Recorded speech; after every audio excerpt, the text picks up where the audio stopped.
Table setup गर्नलाई dashboard भित्र तीनटा धर्को भएको आइकनमा थिच्नुहोस्। त्यसपछि तपाईँ म्यानेज टेबल भन्ने अप्सनमा गएर म्यानेज एरिया भन्ने अप्सनमा थिच्नुहोस् र त्यसै गरी त्यो प्लस लेखेको एरिया साइनमा थिच्नुभयो भने तपाईलाई यस्तो खालको अप्सन देखाउनेछ। अब तपाईले आफ्नो एरियाको नाम लेख्नुहोस्, जस्तै मैले गार्डन भनेर राखेँ र टेबलको नाम गार्डन 1 भनेर राखेँ। डिस्क्रिप्सन एरियामा तपाईले बुझ्ने गरी टेबलको नाम पनि खुलाउन सक्नुहुनेछ र यो डिस्क्रिप्सन पार्ट भने अनिवार्य चाहिँ छैन।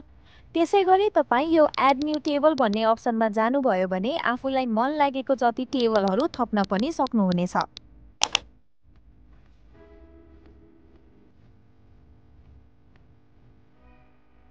अब त्यो एरियाको टेबलहरू सकियो र तपाईले यो सेभ गर्नु पर्यो भने अन्तिममा रहेको त्यो रातो बक्सभित्र भएको एड बटनमा थिच्नुहोस्। यसरी सेभ भयो भने तपाईले भर्खरै एड गरेको एरिया तपाईको एरिया लिस्टमा देखाउनेछ र राइट साइडमा भएको पेन जस्तो आइकनमा थिचेर तपाईले एडिट पनि गर्न सक्नुहुनेछ। एक कप चिया माटिया।